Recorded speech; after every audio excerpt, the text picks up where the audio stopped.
So basically, you started your career out as a teacher, and then what led you to go into teaching as a profession? And after that, you left teaching for politics. So what motivated the move from teaching into politics? Well, as far as from childhood, I wanted to be a scholar in economics. Maybe because my father was in statistics and he was the head of the Central Statistical Organization, so I, in the process, mathematics, statistics, economics, I was exposed to it in early childhood, so I wanted to be that. And if you are going to be a serious economist and do research in it, you must teach also. So teaching is a byproduct.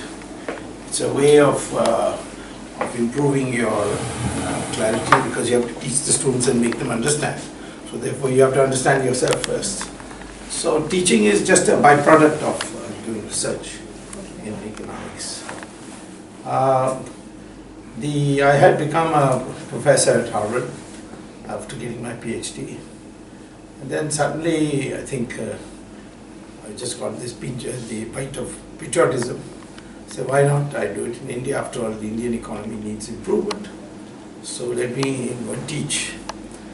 Now, unfortunately, I didn't realize that because I was a professional economist, a mathematical economist, and a specialist on the economy of China. I didn't realize that India had been silently under Mrs. Gandhi's tenure, the academic institutions are captured by the communists, the leftists.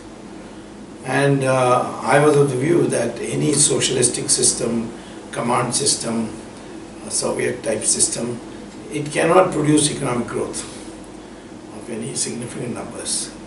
And we used to have a growth rate of 3.5%, which the communist economists like Amartya Sen used to say was the Hindu rate of growth. But it was not, it was actually a communist rate of growth. So I began advocating that India, if it dismantles these control systems, the quotas, license permits, and goes for a market economy where there's a government as an umpire, it will produce growth. So the entire communist lobby piled on me. And I was a full professor at a very young age. I had become, because I was already a professor at Harvard, so IIT, which gave me a professorship. I was full professor, but Mrs. Gandhi picked up one of my books in Parliament and attacked me, saying these are dangerous ideas. I don't know how this man is a professor in an institution which is financed by the government. So that they took that as a cue and they threw me out illegally. Of course, I fought in courts, but courts take time. It took 22 years for me to win the case. But what do I do in between? I want to go back to America. I couldn't get any job anywhere in India. And those who give us lectures today on intolerance, to understand what I went through.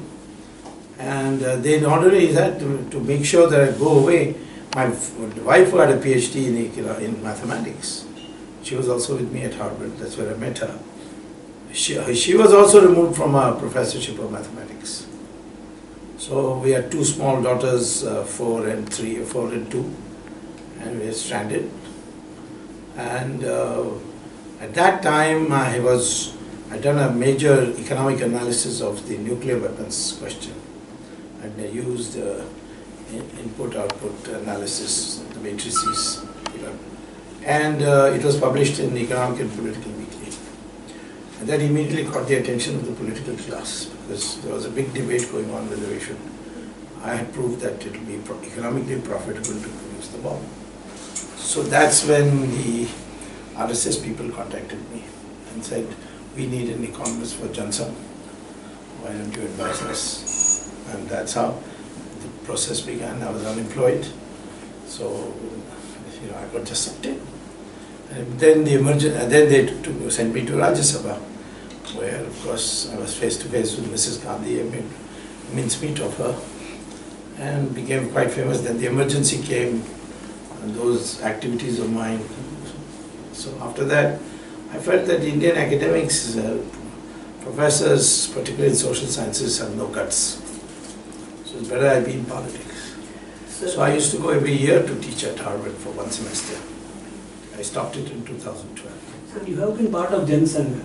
And how did you, I have seen you that you have huge respects for Sri Narasimha Rao. So what made, did the people accept in your party that you are praising a person from the other side? No, see, of I'll the tell you what political system? happened. The Janata Party was founded in 77, the merger of Jan Sangh, Socialist, Congress, O and all that. In 1980, Mr. Vajpayee decided that he would break from Janata Party. After Charan Singh broke, he broke. And he formed a party in which BJP, which he said is will follow Gandhian socialism. I said, I don't like socialism and I have nothing to do with Gandhi, so I'll not go. Some of the people said, okay, you stay in Janata Party.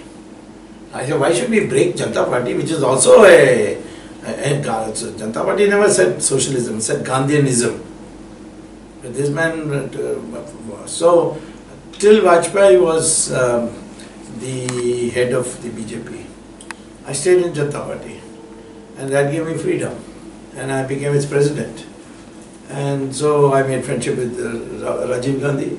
So with his help I formed a government of Chandra Shekhar's, and then Narasimha Rao, and I took the help of Rajiv Gandhi, so Narasimha Rao had become very close to me at that time. And he saw what the initiation of my process. Now there is one new book on Narasimha Rao which says that Narasimha Rao came to my house after becoming Prime Minister and took away all my blueprints on economic reform. So Narasimha Rao asked me to join Congress and become Finance Minister. But I told him I will not join Congress. Never. Because it is a party of the family, not yours. You are a temporary resident. I was proved right later.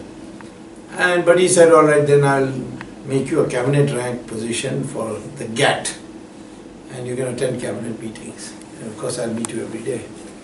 So that's how I became. But he was a man of great. He was like Patel, you know, basically rooted in this soil. He's not this anglicized Nehru type. So it was said that you are offered chairmanship of BRICS. Yes, by Narasimha, Narendra Modi. So what made you to reject that offer? You tell me, I mean, the chairman of the BRICS Bank, Mr. Narendra Modi, tried to persuade me by saying this is India's prestige, we're getting it the first time, the Chinese are very happy with you, because I'm a friend of the Chinese, China. So they welcomed it, and you will be the first, and a great pleasure, and you will get 50 crores a year as my salary, you'll have a private plane, you can come to India anytime. I said, I left Harvard to come to India. I'm not going to leave India. It's not the only thing that he offered me. He offered me governorship of Maharashtra, Tamil Nadu. I won't touch it, I said.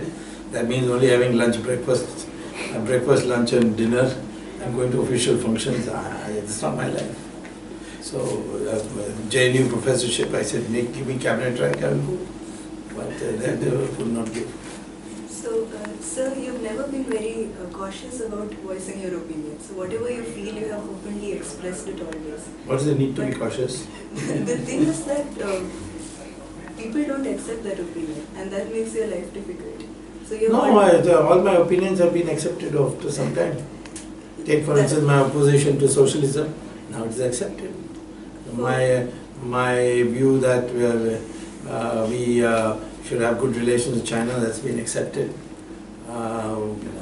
That we should not lean on the Soviet Union, that has been accepted. Soviet Union will fail. That was the one that was had violent reaction, but that's been accepted. Yes. So which view of mine has not been finally accepted? Finally it will get accepted, but in that period you're... That is because your upbringing. See, all Indians are all brought up just to be clerks. Yes. That's what the British wanted us. Yes. And we have been, this is our traditions of Rishis, Munis, you see. Yeah. They always, Vishwamitra even challenged the gods. You know that? Yes. And finally the gods have to apologize to him and say, okay, come and visit us. You see? So that's the thing, yeah. So my question is about international politics. Right from Donald Trump and the Republican Party in the US, to the likes of Nigel Farage in the UK, and even in India we saw the BJP government winning the general elections by landslide. So a lot of people are of the opinion that there's this global right-wing surge around the world. Do you agree with that? And if you could, can you attribute it to... No, I won't call it a right-wing surge. I think the first thing is people are fed up with all this sophisticated talk in politics. Like you say, you don't express opinion, which people don't like, and be a goody-goody. That people generally now are fed up. They want, even I would say today, along with Modi, I'm the most popular person in the party. That's because I speak, I articulate. Your own Vice Chancellor was telling me that they had wanted who should be invited speakers, year after year your name comes first.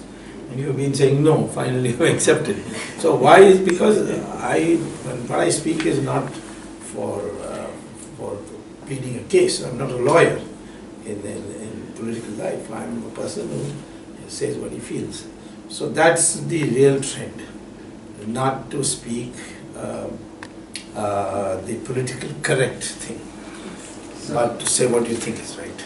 So keeping recent events in mind, the word nationalism or being a nationalist is being used as a negative connotation. Do you... Who's using it as a negative connotation? Be frank, don't be afraid. Actually, recently the national anthem issue was there. Yeah. In movie theatres they're playing the national anthem in the beginning. So a lot of people said nationalist people are doing this, and then they showed them in a negative light. So that's No, who's they? They means media. A lot of Media has all been brought up by the past. We'll fix them, don't worry. So I remember one of your interviews with Arnab Goswami, Yes. where you called Arnab, you are the liar, you are the Yeah, liar. yeah. So once that interview was over, how was yours and Arnab's relationship? No, after that it broke. Because he did lie. What was the problem is that a politician who doesn't like me and is afraid of my popularity, he called up Arnab and said Swamy has made a major breakthrough in Sri Lanka. There were some 4 Tamils who were to be hanged for carrying drugs. And the court had sentenced them to death. So the Tamils Tamil Nadu went on fire. It was all managed fire, but it went in. And Jared also stoking it. So that time Narendra Modi raised the matter with me. And I went, Rajapaksa was my friend, because he and I had common enemy, that was LTT, who we finished off. And I told him that, see, in the larger interest of India's and Sri Lanka relations, you hand these convicted fellows to us, and we will hold an appeal against them in the Supreme Court and decide. And there was a Sri Lanka-India pact for that Indians convicted in Sri Lankan courts can be transferred to an Indian court on appeal, and vice versa. So he said, listen, you are my friend and you have stood by me in very difficult times, and you are making a request. I'll go one step further and use my presidential pardon and release, free them, waive the... So he did it. So it became a big thing. Now, in order to put cover on that news, this man called me up and he sent me a air ticket, this, that, and made me come to the studio to take an interview. I thought he's going to ask me about details of that. It's not that. He started by saying, I have a letter you've written to Rajapaksa that these 4 people who have been convicted by the Sri Lankan court should be hanged. I said, nonsense, I've never written it. I have that letter. So I said, you read that letter. He said, I have that letter. I said, don't lie, just read the letter. He won't. So what I knew immediately, it was a fix. This man was doing his job. So I said, unless I came out, then the Times Now was very upset because when I come to a program, the TRP goes up. So they begged me. I said, no, he has to apologize. So he has not apologized. But now I got him on Republic. Have you seen that? Yeah. I'll get him on his accounts also. Yeah. Once I get after somebody, I never let go. Yeah. Last question. So, in the open editorial about combating terrorism, you talked about the necessity to develop a Vyaktigat Charitra and a Rashtriya Charitra. I said, no, Vyaktigat Charitra is not enough. It's not enough. So, from the perspective of a teacher who's seen many students, what advice would you give to a student to develop both of these? Well, first, love your country. Yeah. Two, take risk. Don't be afraid of taking risk. Most of us are all babus. They want a steady job with 5% increase in salary every year, retire at 60 and watch television. This is the life. Life of a chicken in a hatchery, you see. Just keep laying eggs and the conveyor belt, the thing will come. I know it was the last question, but I cannot resist for one last question. What would be your prediction for UP polls and post-UP polls? Last question, sir. I'm Actually, sorry. it's too early to say, but it's a tough fight. Whether anybody will get majority, I have a doubt. Okay? Thank you so much, sir.